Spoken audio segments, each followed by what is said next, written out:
歡迎返到嚟浩然正氣，又係我 Charles 澤浩然。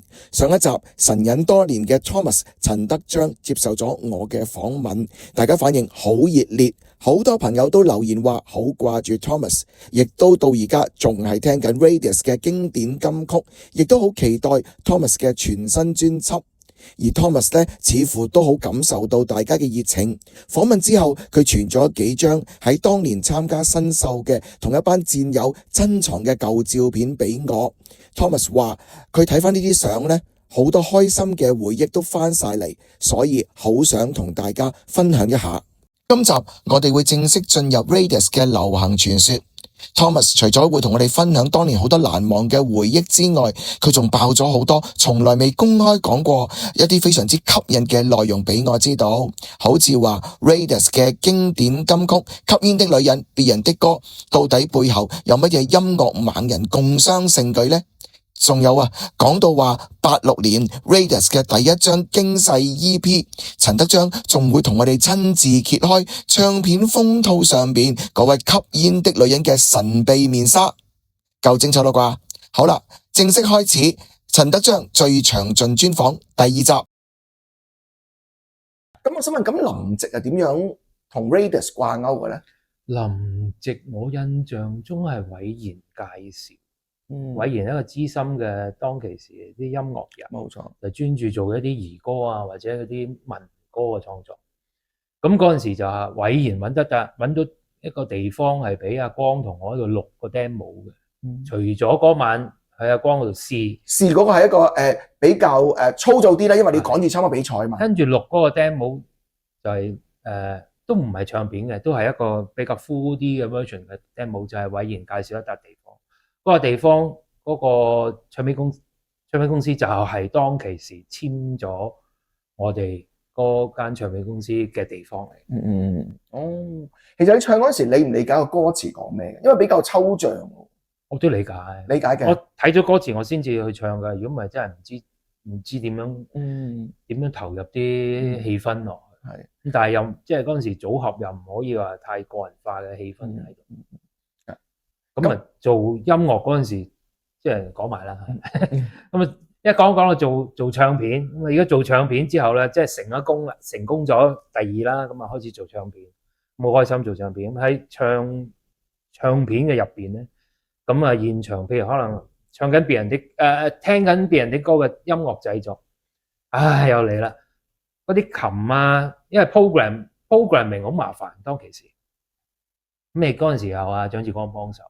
program， 咁有啲歌係可以 program， 別人的歌呢啲咧，你嗰啲鋼琴聲，如果你用 programming 嘅，即係嗰啲用電腦化去做咧，好核突嘅，一啲都唔好聽個感受。咁點咧？揾咗即係一位朋友幫手，就揾咗周啟生教。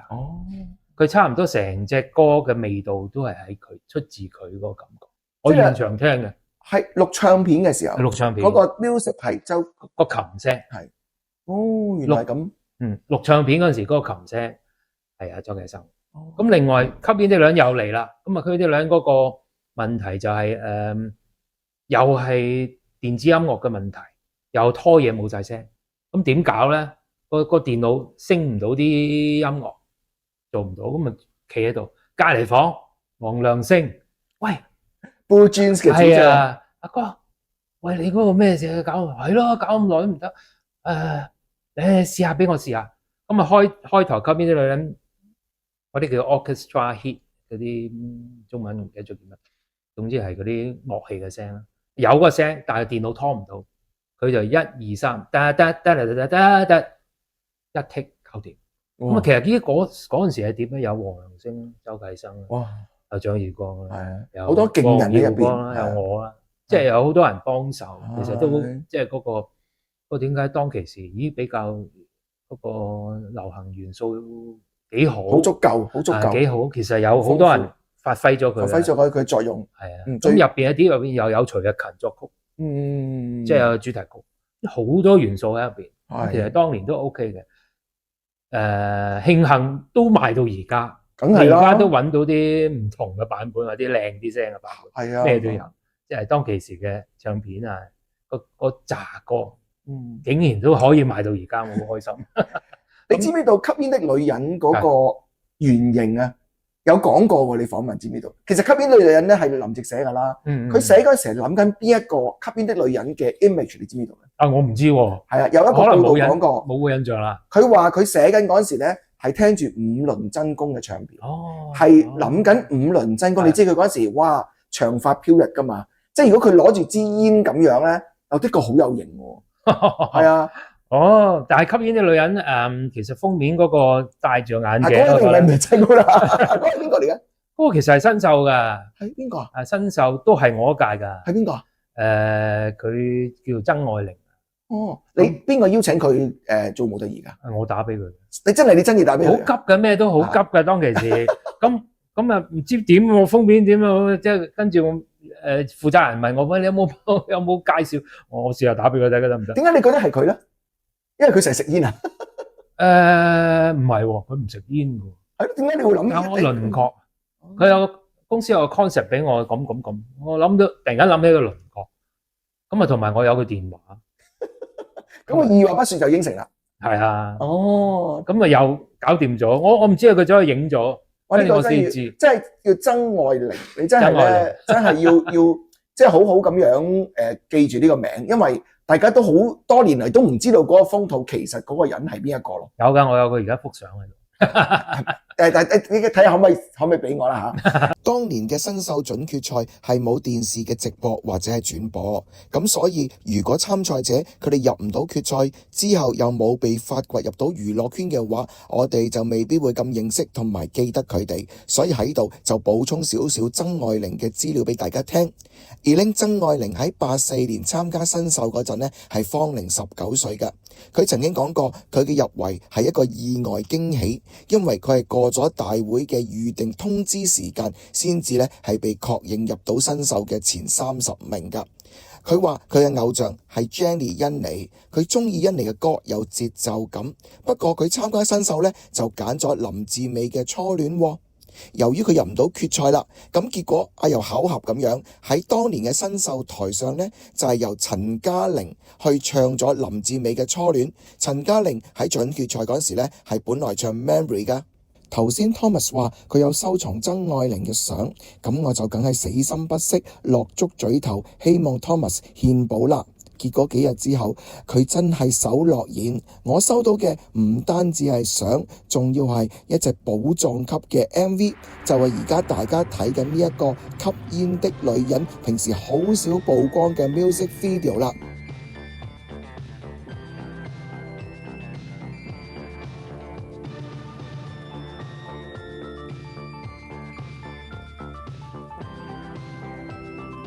話說喺1986年，亞洲電視就負責主辦 ABU， 即係亞太流行歌曲創作大賽香港區決賽。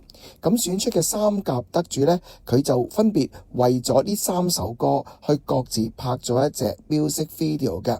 咁而至於吸煙的女人呢首歌，咁 Radius 特別情商咗唱片封套裏邊嗰位吸煙的女人，即係曾愛玲呢，粉墨登場去親身演繹呢一個吸煙的女人。嗱，大家睇下呢個 music video 啦。咁黃耀光嗰時咧仲係未戴佢嘅招牌眼鏡㗎。咁而佢同陳德章咧都仲係着住參賽 ABU 時候嗰件嘅好醒目嘅標誌性橙色嘅西裝褸。咁而至於曾愛玲咧，繼續咧好似唱片封套一樣，以一個神秘女郎嘅姿態出現。不過喺 music video 嘅尾段咧，曾愛玲都有剝低個太陽眼鏡俾大家睇下佢嘅靚樣。而講到最辛苦嘅，肯定就係曾愛玲呢位不吸煙的女人喺 MV 全程都要化身吸煙的女人。Thomas 有事相求，曾愛玲就拔刀相助，真係義氣仔女啊！真係要好衷心多謝 Thomas， 特別為咗浩然正氣去翻箱倒籠，揾出呢一個而家喺YouTube甚至其他社交平台都絕少見到，原來吸煙的女人仲有呢一個86年 ABU 版本嘅 music video。多謝晒 Thomas。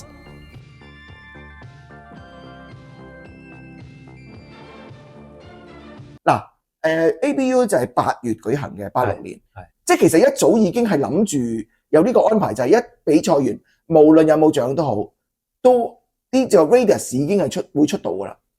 我諗係，我印象中好模糊啊，好快㗎，你好快出碟㗎啦，係啊，即係嗰啲過眼雲煙飄飄浮浮，即係我有好多嘢係嚟緊，我都趕唔切。嚟得咁快，係即係嗱，好得意嘅。有一個講法就係你阿哥陳地康就係傷心式小鸚鵡啦，你就係傷心式小雞泡啦，因為你成日都好似硬係爭個比賽爭咁啲運氣咁樣。好啦，突然間但係運氣就話嚟就嚟喎，即係突然間嚟就係組成 Radius 啊。嗱，對於 Radius 呢個名咧，其實好多嘅考古嘅歷史咧都知道係同奪寶奇兵有關嘅，串錯嘅，係啦，不過又串錯咗。咁究竟係有心串錯啊？亦都有講法就係話係因為你寫得太潦草。個唱片公司嘅同事咧就抄錯咗，究竟係真係叫呢個嘅 Radius 啊，定係寫錯咗咧？其實冇問啊佢哋，咁我冇寫錯嘅，係冇寫錯嘅，但係佢可能睇錯，但係可能睇錯，但係冇意思噶嘛，嗰個唔係有意思嘅名字英文名，咁佢揾咗個就照寫落去，寫咗一個冇意思嘅名落去。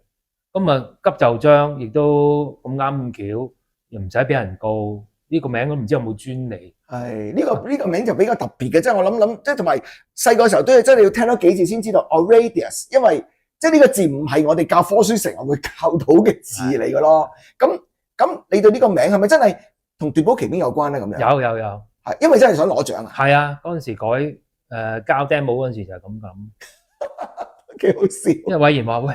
你要諗個隊名，我話隊名，哇咩一派啊？唔係啊，嘛嗰陣時冇噶，嗰陣時未有得，係未有係咩名？跟住嗰陣時睇完奪寶奇兵，咪奪寶奇兵咯。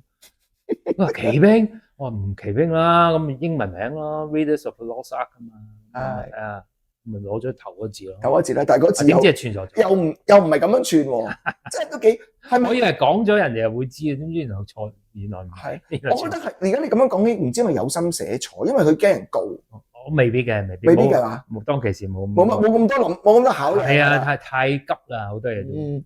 好啦，咁啊，我嚟到我哋今次訪問嘅第二章啦。話講咁多先，第二章啊，就係呢個別人的歌啦。咁啊 ，Radius 咧，基本上吸呢啲女人咧，一出嚟就白金噶啦，好紅啦。跟住去到傳說嗰隻唱片啦，哇！呢隻唱片簡直係可以話，我哋以前話流行歌曲製造機嘅。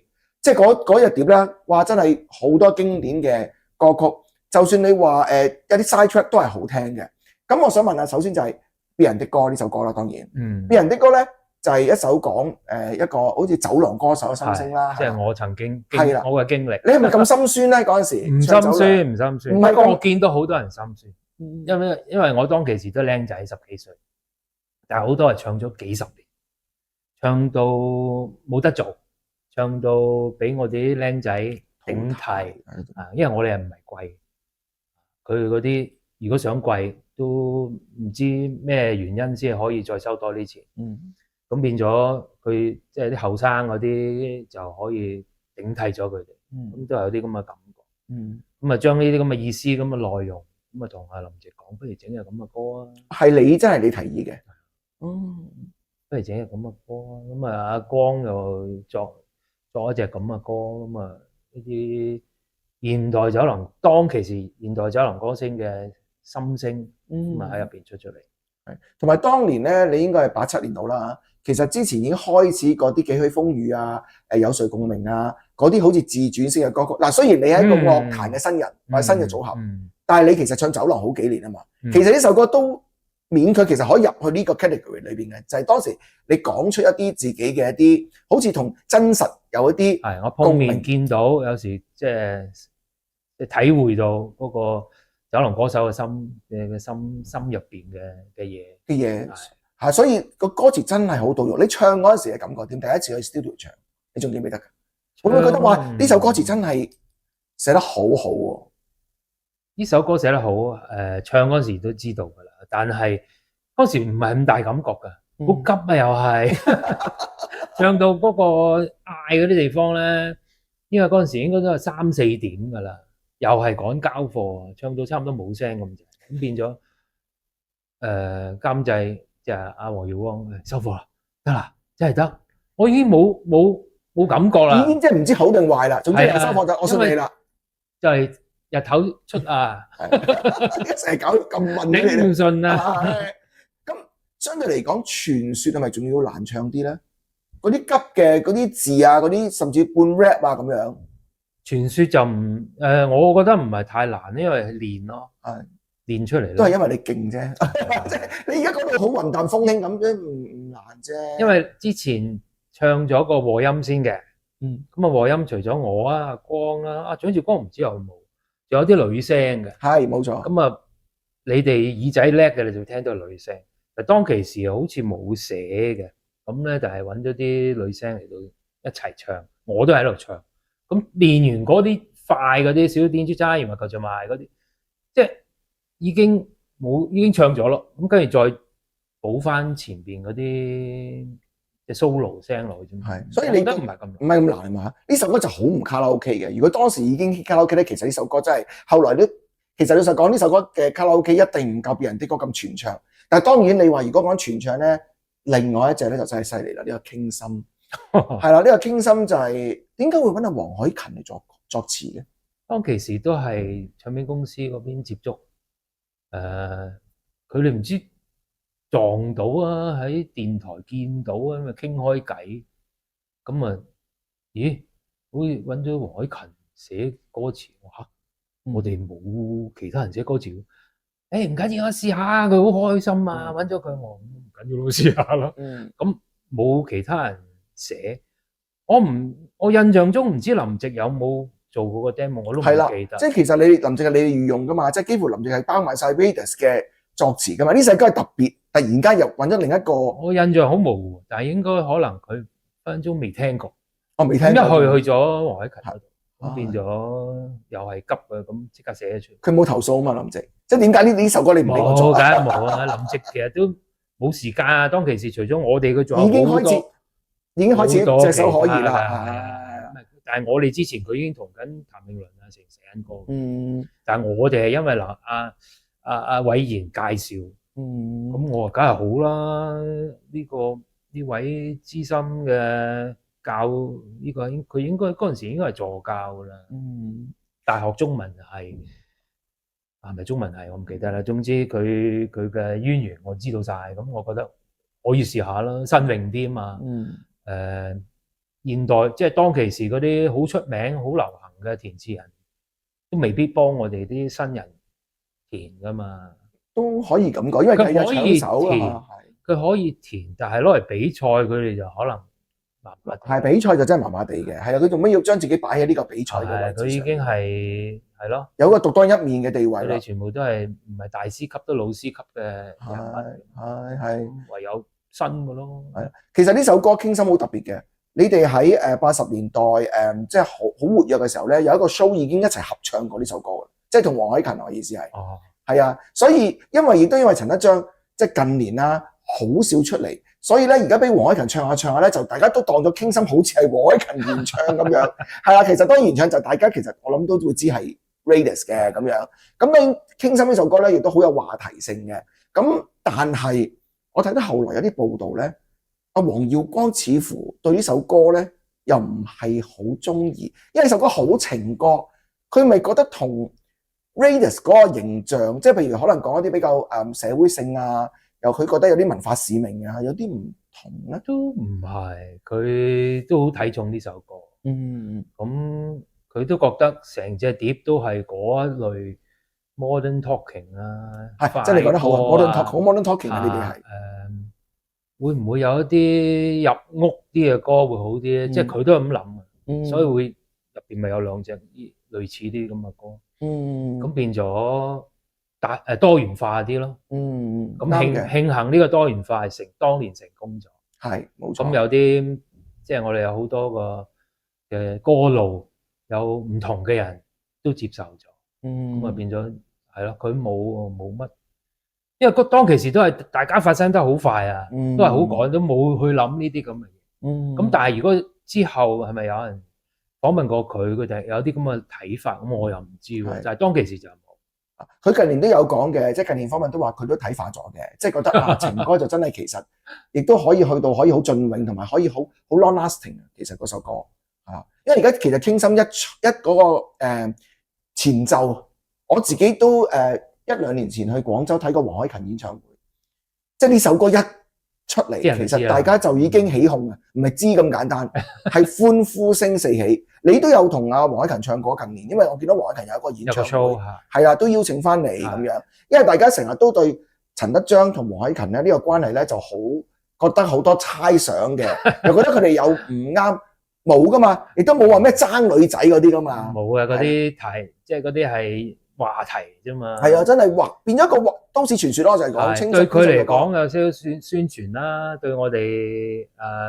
呢首歌又有啲宣傳作用啦。咁同埋出邊又都當其時啲記者朋友都好俾面可以吹捧咁吹捧下，咁啊呢個歌更加流行咯。呢首歌其實都唔係近年吹捧噶啦，其實一路冇停過嘅傾心呢隻歌。所以上次嗰隻碟我都落咗傾心，係咁傾心就係另一個版本。咁同埋有啲人最初咦點解咁嘅聲嘅你把聲？我唔係我收尾同人解釋我把聲唔係我嚟嘅，嗰把聲係監製揾，我唔知佢點整出嚟㗎，揾人錄㗎嗰啲國語，我覺得唔好聽，嗰啲京腔都唔係我話唔係我嚟㗎，不過扮得好似我都覺得幾似。我話係中間唱歌真係廣東話嗰度嗰啲先至係，咁就變咗個效果幾得意咯。咁你對傾心呢首歌有冇情意結㗎？即係你每次唱真係一首流行曲啊，你呢首經典嘅歌啊，定係你唱嗰陣時都會諗翻1987年或者嗰陣時嘅事，會唔會有啲畫面？都冇啊，嗰陣時啲當情歌咁唱冇乜，有好多情歌都係同一個感受。傾心都已經唱到現場唱已經唱到好多啦。係啊，冇錯，你唔可以唔唱嘅，其實傾心。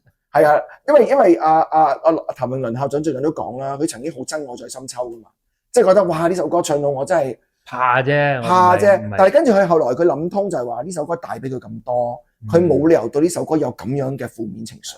我以為佢話想同我一齊唱隻傾心，咁咪幾好啊！你係咪真係你係咪想知我幫你去同校長嗰邊係咪演唱會可以即係請你去上去唱下歌咁樣？我冇問題，因為校長其實都係我係校長個 fans 嚟㗎。佢應該唱傲骨喎。係啊，所以揀傲骨都係唔多唔少同佢有關。其實有個背後嘅故事嘅。點解我當其時好中意校長？係因為我以前我另一位哥哥就喺某唱片公司做。係。佢當年咧有做嘅歌星有關正傑啦，有譚詠麟啦。寶係。係啊，寶係。咁佢有俾過譚詠麟校長嗰啲歌我揀嘅，我當其時就話你中意邊幾隻啊？咁我聽完之後，我中意《霧之戀》，佢跟住就pick 咗《霧之戀》嚟到北上台。哦，俾你揀，原來你係第一個。我唔知，即係佢同我答咗佢啫，可能其他人都中意。係咁，其實呢個背後嘅故事我冇講過嘅。咁但係嗰陣時就揀咗校長，咁啊變咗喺個腦入邊咧。我聽晒嗰啲歌噶啦，佢未出霧之戀嗰時，佢成隻碟我聽晒噶啦。咁你傲骨排你幾啊？如果你當時你覺得霧之戀第一，你最中意的話？傲骨唔係好排噶咋？你唔好排。傲骨因為個意思，當其時後生仔嗰個感覺冇咁重嘅。但係我中意個氣氛，中意佢個快慢嘅轉變。冇錯。咁佢參加比賽有快有慢，佢個轉變有得發揮，係個效果好啲。但係冇諗過俾人哋拉到我冇晒氣。呢個真係第一次，我都校長我係自己衷心中意嘅一位歌手嚟，一位前輩。係唔知真係依家嚟緊嘅演唱會有冇有機會？真係希望唱片公司負責人啊，因為佢以前都係寶係噶嘛，係咪先？係，但係我從未試過係同寶係嗰啲合唱過嘅。因為當其時啲唱片公司，我諗佢都係有啲 conflict 啦，咁未必會咁樣做。係，始終同行業的確，嗰次競爭太大啦。